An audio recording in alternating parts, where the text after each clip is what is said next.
Ini gagasan awal yang kami bawa sama-sama di dalam perencanaan Indonesia ke depan. Ini peta Indonesia, potret Indonesia di malam hari. Apa yang menarik Bapak Ibu sekalian di sini? Mohon maaf kalau boleh pinjam apa sih namanya nih? Laser pointer. Bapak Ibu sekalian kalau boleh perhatikan di layar ini potret Indonesia di malam hari. Tapi sebenarnya yang lebih menarik di potret ini, saya rasa layarnya ada banyak. Ini adalah potret kota-kota di Indonesia. Oke. Nah, ketika lihat kota-kota di Indonesia, Bapak sekalian, inilah wajah ketimpangan yang ada.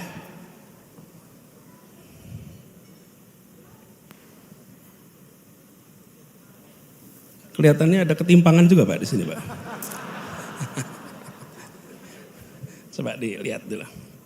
Jadi kalau Bapak Ibu perhatikan, oke, sip. Ternyata ketimpangan pengetahuan pengelolanya nih Pak. Kalau Bapak Ibu perhatikan di sini,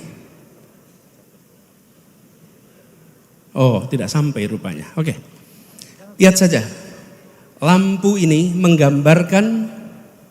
menggambarkan kota di Indonesia. Ketika kita lihat kota-kota ini, Bapak sekalian, di Jawa paling terang itu Jakarta, Surabaya. Begitu masuk Sumatera, titik-titik kecil. Kalimantan titik-titik kecil. Ini yang lebih ramai itu di Sarawak. Ini Malaysia. Sampai di kawasan timur gelap. Saya tidak menggunakan statistik Bapak Ibu sekalian.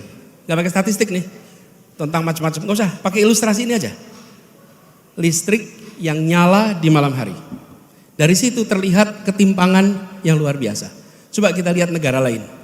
Kanan bawah India. India itu kalau ditanya kompleks, ya. Jumlah penduduknya 1,3 miliar, lebih banyak dari kita. Tapi lihat ketika di malam hari terdapat distribusi yang relatif merata. Ini kalau pakai layarnya yang TV, warnanya lebih jelas. Di sini terlihat bahwa kota-kota memiliki dalam tanda kutip kontribusi yang relatif setara. Dari situ lihat kemudian Korea Selatan apalagi, Seoul tentu saja paling kuat. Nah, jadi visi yang kita ingin tawarkan ke depan, kita ingin di malam hari seluruh kota di Republik Indonesia terlihat menyala terang dari udara. Itu kira-kira menyala terang tuh. Jadi jangan sampai kota-kota ini gelap. Kalau gelap itu perekonomiannya tuh rendah, kontribusinya rendah. Dan tentu saja PLN harus nyiapin suplainya. Barangkali pas dipotret pas biarpet juga bukan? Kan Bapak Ibu rutin mengalami masalah seperti itu. Bapak Ibu sekalian, Indonesia adalah sebuah negara yang dikenal sebagai negara agraris dan maritim.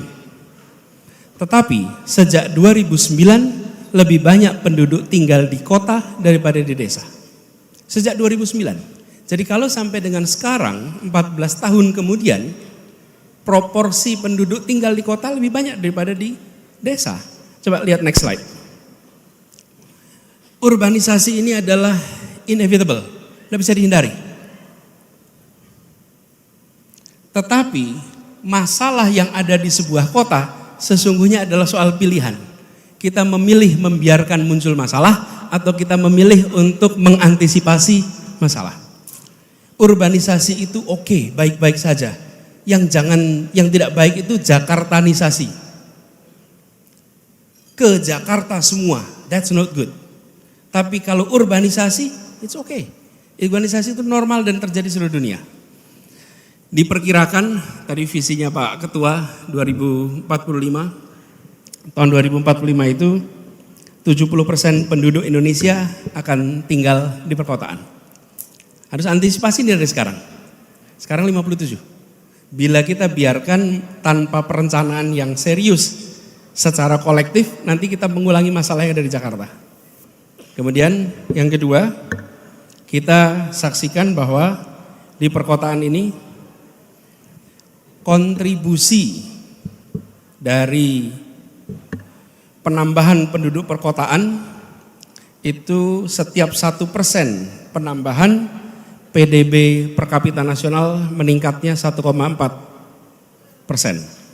Sementara di negara-negara Asia lainnya tambah 1% penduduk urban itu meningkat PDB sampai 3%. Artinya kota-kota kita belum menjadi kota yang produktif secara ekonomi.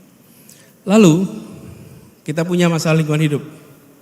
Dan dari semua kota di Indonesia hanya 8 kota yang memiliki kualitas udara yang baik. Hanya 8 dari semua. This is no good. Lalu kita menyaksikan bahwa 30 juta penduduk di perkotaan itu tinggal di pemukiman yang tidak layak. Ini fakta juga. Dan yang kelima, kita melihat kesenjangan sosial yang tinggi di perkotaan. Dulu saya menginisiasi program pengiriman guru-guru ke pelosok tanah air. Tanah air nih. Di pelosok-pelosok di Sulawesi ada, di Nusa Tenggara, di mana-mana. Kan adanya ketimpangan itu. Lalu ketika saya mendapatkan tugas menjadi calon gubernur, saya berkeliling Jakarta. Seperti juga Bapak Ibu kalau pilkada harus keliling. Pada saat keliling itu, saya justru menemukan bahwa kemiskinan ekstrim itu adanya tidak di pelosok yang jauh sana, tapi kemiskinan ekstrim